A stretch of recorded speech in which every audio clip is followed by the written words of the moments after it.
Hello everyone. I'm going to take you to an area of early medieval Wales where, unlike Llangors and Dinas Powys, finds and records are few and far between. That's a common situation in Wales and contributes to a generally poor understanding of the early medieval landscape. I'm going to show you another way of giving shape to it, using a multidisciplinary approach to identify its focal zones and seasonal patterns of use. I'll be looking at this area, the cantref or 100 of Cemais in southwest Wales, which I examined in recently published PhD research. It's made up of a river basin, the river Nifer or Nevin, some good soils to the north, and upland seasonal pasture in the Preseli's. Its 12th century central place was the castle of Nevin, superseded in the 13th century by the Anglo-Norman plantation town of Newport. Nevin Church has a 10th century cross and 2 Ogham and Latin stones that reflect post-Roman Irish settlement. These stones, between them, embody the traditional view of the so-called Dark Ages as a mysterious period of saints and marauders. In Wales, it's not a time of towns or large villages. Pottery is only found as 5th to 7th century imports. There are no coins. Burials are unfurnished, and widespread acid soils destroy bone and other organic material. This means that, apart from early medieval inscribed stones, there are very few finds. Cemais has a glass bead, a loom weight, and a metal-detected 6th century penannular brooch from a beach, as well as some reused or heirloom Romano-British brooches and pottery found in post-Roman contexts. Radiocarbon dates are also scarce and scattered. There's some apparent clustering in one area around Nevin, but with as few finds and dates as this, any patterns are hard to judge. To complete the picture, this map shows Ogham and Latin stones, the pink diamonds, most of them on or very close to the cantref boundary, plus several large enclosed settlements, the white bullseyes, thought to be early medieval, though only one is excavated and firmly dated, and also cemeteries of early medieval type, the pale purple circles, a couple of which are firmly dated. Burials are mostly stone-lined, like many others in early medieval Western Britain and Ireland, and at one site, Creigiau Cemais, there is a square-ditched burial of late Roman or early medieval type, shown with a green square. The Historic Environment Record also categorises many church and cross sites as possibly early medieval, but few have firm dating. Early medieval written sources are also scarce, and we rely heavily on later records. The cantref itself is not mentioned until 1121, and its boundaries are given in part then and in full circa 1600.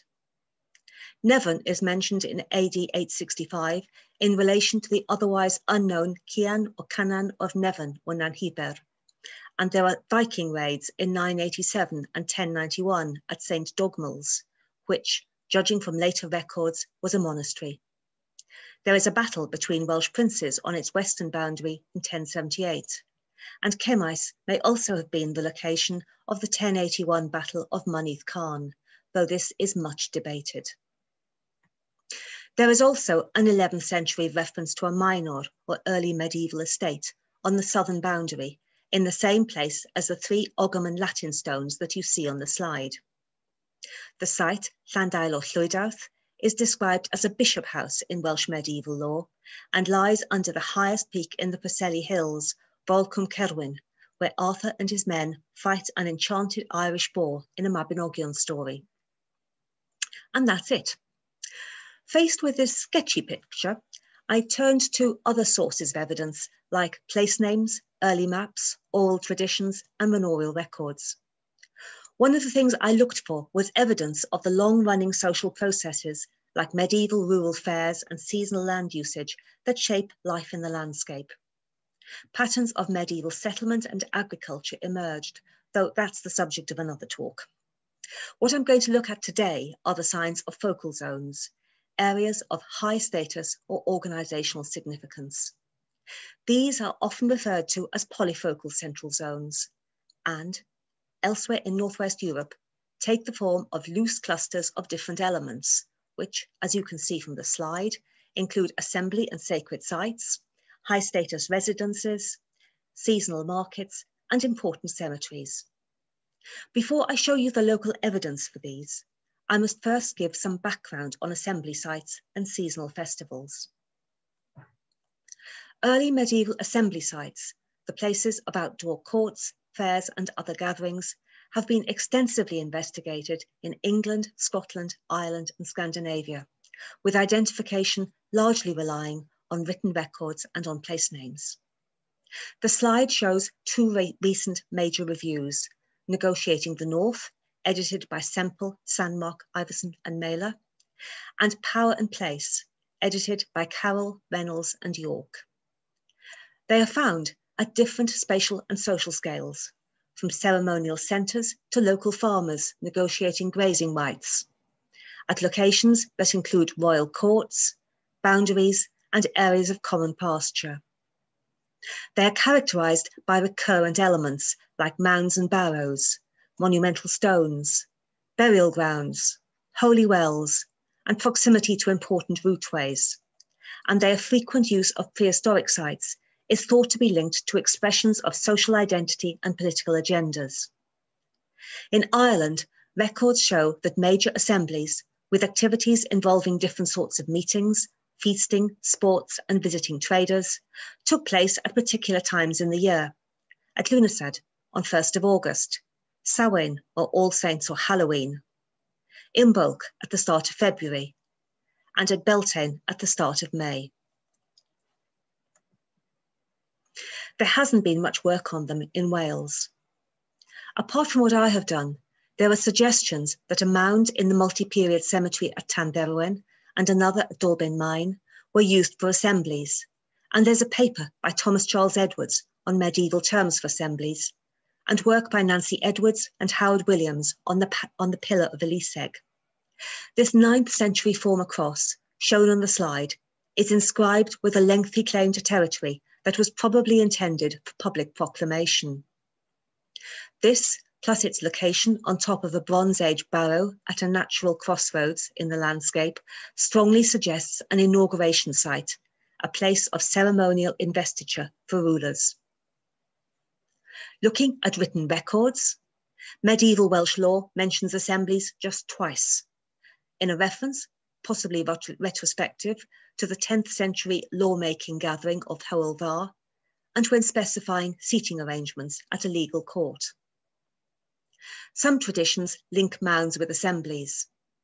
The mound under Llanddewi Brefi Church miraculously rose under St. David when he spoke to an ecclesiastical gathering, and mounds are associated with another 5th century preacher, St. Germanus or Garamon. The Mabinogion mentions a mound of royal power and visions near the court of Prince of Dyfed. Medieval records also note customary boundary meeting places where musters were held and disputes between neighbouring cantrevi or kingdoms were settled. And there are later accounts of unofficial hilltop gatherings, Cymanfoedd and Gwyllawst or August the 1st celebrations. Taken together, these suggest a tradition of gathering places that were similar to those elsewhere. The 1st of August hilltop gatherings indicate seasonal patterning, and I look at this next. I found evidence for seasonal patterning in 12th and 13th century Welsh law, which records the customary practices of the pre-Norman period. Key events cluster at certain times of year. Apart from hunting-related and cattle-breeding events around midsummer and royal feasts at midwinter and Easter, activity patterns focus on the cross-quarter days at the start of February, May, August, and November. That is to say, at the midpoints between the equinoxes and solstices. This is the same cross-quarter pattern that is found in the major Irish assemblies. It's easier to understand this if I show it as an annual cycle. So, starting at the bottom left and going clockwise, spring began in February with hind hunting and ploughing. Summer began in May when hind hunting ended and landlaw courts reopened after closure for crop sowing. bondsmen and animals went to summer pastures and summer food rents began to be due. Midsummer saw the start of stag hunting, and for bondsmen there was cow mating, significant in a society that reckoned wealth in cattle. Autumn began in August, with landlord courts closing for harvest. They reopened in November, at the start of winter, when cattle were back from the hills and food rents were due from both bondsmen and freemen. On 1st of December, all hunting ended until the spring. We're seeing here a society which, while not nomadic, contained seasonally mobile groups, bondsmen involved in transhumance, royal huntsmen, and, on circuits around the royal centres of the cantrevi, the mair or governor of the cantrev, the king or prince and his royal warband, and the queen. The year and the use of the landscape is shaped by their interlocking cycles of activity. The key events that regulated these different social processes, like the start and end of hunting, the payment of food rents, and the opening and closing of law courts, take place at the same time at the cross-quarter days and midsummer, which suggests that these may well be the time of assemblies. This seasonal patterning reflects natural cycles and is not unique to Wales and Ireland. The four cross-quarter days mark seasonal turning points in Anglo-Saxon calendars and, according to Bede, were the times of pre-Christian festivals. The November turning point may be shown on the Roman period Coligny calendar in Gaul. In Rome, Pliny says that the May and November turning points were marked by the rising and setting of the Pleiades stars, which are widely used as a marker of planting and harvesting times in early societies worldwide. They may be shown on the prehistoric Nebra disc. In Ireland, the Iron Age ceremonial enclosure of Lismullen is oriented on their rising aspect, suggesting autumn festival use.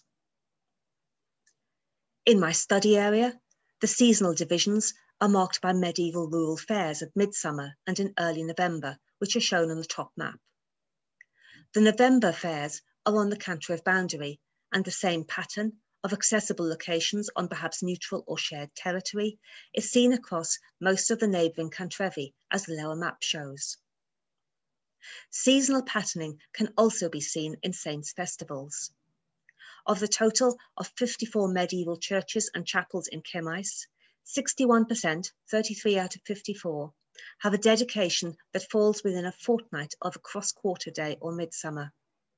Some saints' days show such a close relationship with cross-quarter days, especially with November food render times, that it is hard to avoid the conclusion that we may be looking at long-standing Christianized festivals.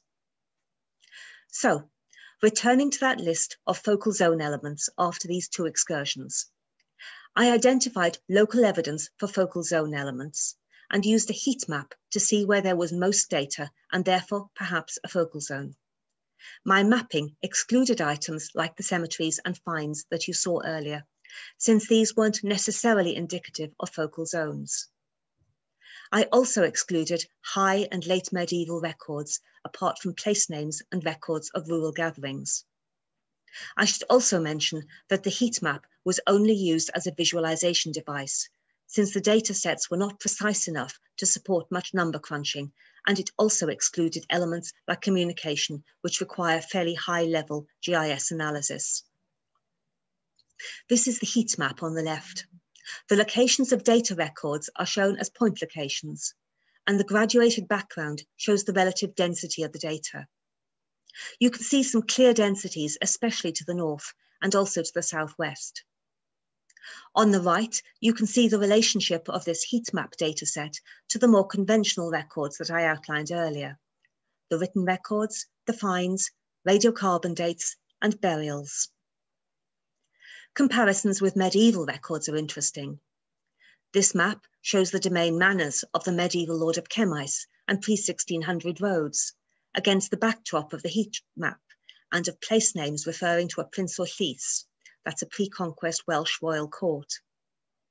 It suggests a close relationship between the medieval Anglo-Norman manors and the pre-conquest focal zones.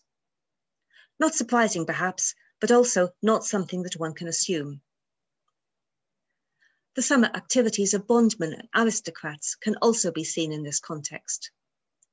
The red spots on the map show hunting place names, traditions or records, all within a day's ride of a focal zone, while the small black dots show long huts, possible havodith. These were probably associated with transhumance, an activity of bondmen, though actually proving seasonal occupation of a site is very difficult. Let's now take a closer look at the assembly evidence hotspots. The purple circles are less certain assembly sites where the evidence is thin. The white circles show where the evidence is stronger. There's a central site in the north, another in the hills to the south, and boundary sites to the southwest and the east. I will look first at the major hotspot to the north. Here, not far from Nevern, is a Bronze Age barrow cemetery called Creagiau Cemais, the barrows or mounds of Cemais. It sits at the highest point in the local landscape, where parish boundaries meet, and is partially enclosed within a multi-ballot Iron Age enclosure, which also contains a square-ditched late or post-Roman burial. Its name suggests a regional significance and echoes those of similarly located Irish assembly and inauguration sites. It's within a medieval domain manor called Bayville, which had Welsh bondsmen and 13th century place name references to a former llys or princely court. Bayville is distinctive for its dense cluster of multi-period sites. Going clockwise from the top of the site, we have Caer Bayville with an early medieval cemetery, Creagiau Cemais, and another multi-valid Iron Age enclosure at Castell Llanllys in the area of llys place names. Then there's Drisloin or Pantyllech with a possible Neolithic palisaded enclosure and more round barrows, as well as a number of small enclosed settlements of late prehistoric to early medieval date. And there's a corn drying kiln of the 5th to 6th centuries AD at Bayville Church, Nevern and its Ogham stones and cross, and Pantycroes Barrow, which may have been the location of a lost cross. Creagiau Cemais is not the only assembly site here. Pantycroes was the location of the medieval manorial court, and place names and medieval records suggest other gatherings, including a midsummer fair around the natural amphitheatre and Holy Spring underneath Caer Bayville, where paths and tracks once met at a crossroads. My 2014 medieval archaeology paper gives more details. The corn drying kiln was probably linked in some way. It's a feature associated with estate centres and may have been used for making malt for ale served at feasts. I've shown the schematic structure of this zone in this slide, which, to make the point about the common patterning of these polyfocal central zones, compares it with an early medieval Scandinavian magnet centre. It has a royal court used on circuit to the south in the area of medieval llys place names, and settlements of dependent tenants that are noted in medieval and Tudor records. And here are its seasonal festivals, reflected in church and well dedications, which are distributed around the cross-quarter days and midsummer. Llandail or Llwydawth is the only other place in the cantref with a similar spread of dates. There are other similarities too. Bayville's Midsummer Fair coincides with the start of stag hunting, while Llandail or Llwydawth had a medieval deer park and mythological hunting associations on the mountain above. Both are associated with prehistoric monument complexes and key crossroads. The impression is that in Llandail or Llwydawth, we see a former central place which was given to the early medieval church. And if that was so, this may be the place that succeeded it as a secular centre for the southern Preseli Hills, Morville or Red Walls, another medieval domain manor. This, like Bayville, has a midsummer fair, as well as a possible early medieval defended enclosure, a prince place name, a 6th century Latin inscribed stone, and a medieval chapel dedicated to Brynach, the saint of the cantref's early medieval elite, whose cult centre was at Nevern. It lies at a transmontane crossroads marked by a Neolithic causewayed enclosure with, above it, the landmark cairn in the photo. It's the location of one, possibly two, late 11th and early 12th century battles, and a place of medieval seasonal grazing, with Boel Cwm Cerwyn and its hunting associations next to it. On the southeastern corner of the cantref, we have the boundary assembly site of Garn Turne, where three cantrefi meet on a rocky hilltop marked by a chambered tomb. An east-west route that links a number of early sites runs past it, and the 1326 Black Book of St. David's identifies it as a place of customary musters and processions. Tudor estate records name it as the Three Lords Stone, where the lords of the three cantrefi could hold court at the same time. 12th century charters are signed at the adjacent church of St. Dogwell, whose 31st of October festival marks the start of the All Saints and Martinmas food rent and law court period. And here, finally, is the eastern boundary assembly site of Llanfegan, location of the 11th of November fair. This was the last day for Welsh freemen to pay their annual gwestfa, or food tribute, and came 2 days after the boar hunting season opened. The traditional site of the fair is on a low hill called Carn Aur, the Mound of Gold, next to a crossroads on a major ridgeway route, in an area with Mabinogion references to boar and stag hunting. On the horizon are the Preselles and the multivallate Iron Age enclosure of Valdrigan, with its 200+ small house platforms around 3 large cairns, which, given its mountaintop location, may itself be a seasonally used late prehistoric assembly site, possibly linked to transhumance and hunting. So, pulling these strands together, it's possible to identify focal zones and places of early medieval assembly using broad-based evidence and comparative seasonal patterning, and through doing this, provide a context for scattered archaeological and historical evidence. As in other areas of Britain and Ireland, these places are in central and boundary locations, on or close to seasonal grazing and hunting areas, and near prominent landmarks that are often sites of past power. Here, the seasonal activity cycles of different groups coincided, providing opportunities for functional and recreational gatherings, and for the brokering of power in places of ancient authority. What is particularly distinctive, though, is the clear evidence for seasonal patterning, which will have resulted in different intensities of occupation at sites, following the cycles of activity of the groups that use them. Something, perhaps, to bear in mind when we look at patterns of archaeological evidence. On which note, I will finish with a list of discussions that may be of interest. Thank you.